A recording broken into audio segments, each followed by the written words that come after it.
What's going on with the YouTube? We back. Y'all can see, got them out. Guess I'm gonna get straight to it, man. Show y'all what we found, and I hope somebody got a little advice, cause I'm curious to why. I'm not really understanding this whole situation. Check it out, though. So, as y'all can see, that is inside the oil pump. And yes, it was tight. I had it torqued down to spec. So, what happened was we wasn't getting no oil pressure. We wasn't getting no oil flowing. So, locked it up right there. Guess the burn probably got hot. More likely that's what that is, damn burn. So I should be just pull the cranking new rods. Call it a new day. Fire back up. But what I'm wondering, because when I first, this motor was supposed to be in, and I'm gonna try to look at that. That's why I put my turbo bone get. For the issue, this bitch ran dry. Trying to get it apart now. No oil in it. That's some of the oil, but like 80% of it is antifreeze, bro. And this is why. Bottom of the dipstick broke off because I put oil in it the other day. But I'm guessing after this piece, it broke out. This was laying in the oil pan. So look at it like this right here. First it was up this high. Now it's my whole dipstick down there low. So this was submerged in the oil pan. So when I checked it, looked like it was full. It's fucked up. Ran low on oil, and like I said on the earlier video, I haven't really had my oil pressure gauge hooked up since before I put the turbo on. And that shouldn't have done that shit. Should have had that hooked up. So now what we gotta do is wait, see what we end up with, man. More than likely we're gonna end up with a new motor. What I'm gonna end up doing is I'm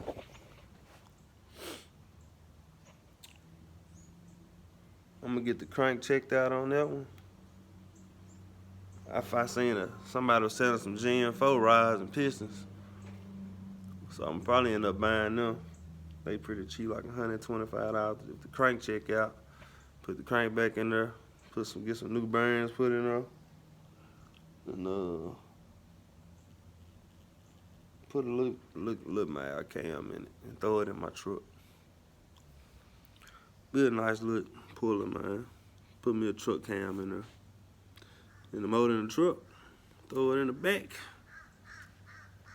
If something else happens to the motor that's going in there now, that'll be a backup.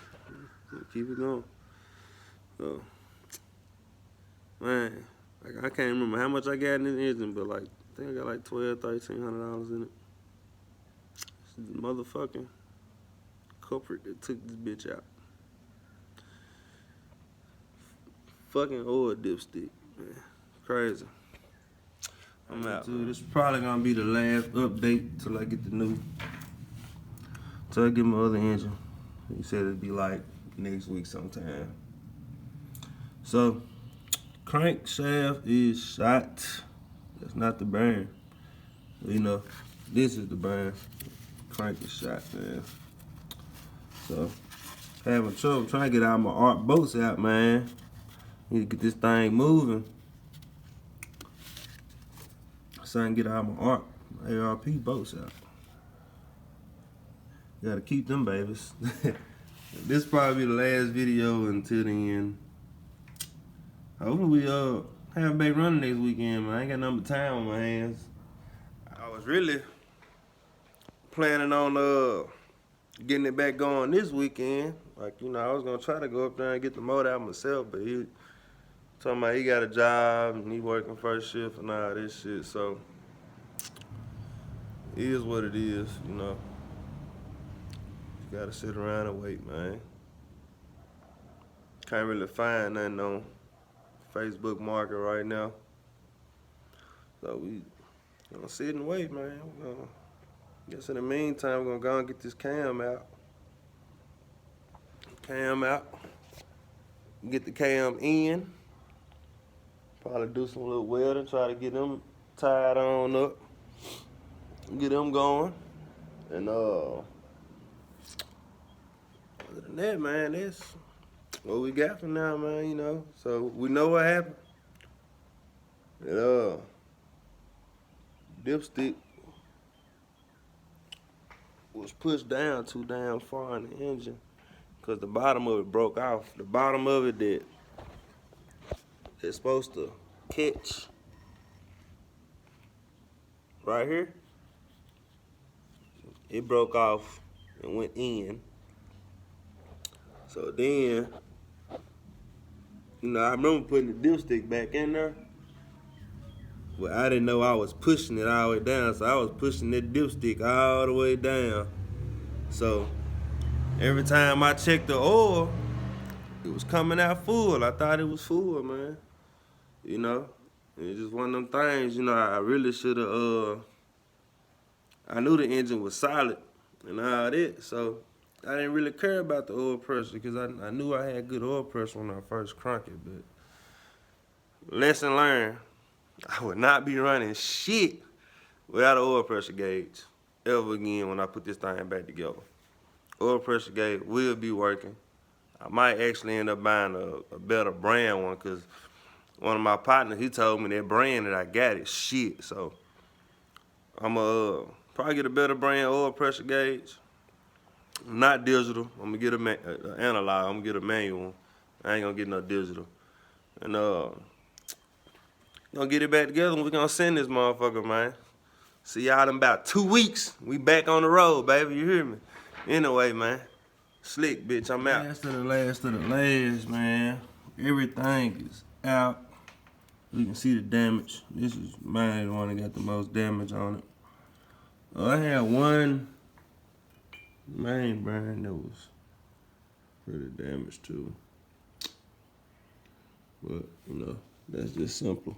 Just put a new bearing in it because it actually didn't hurt the crank in it. Well, you know what?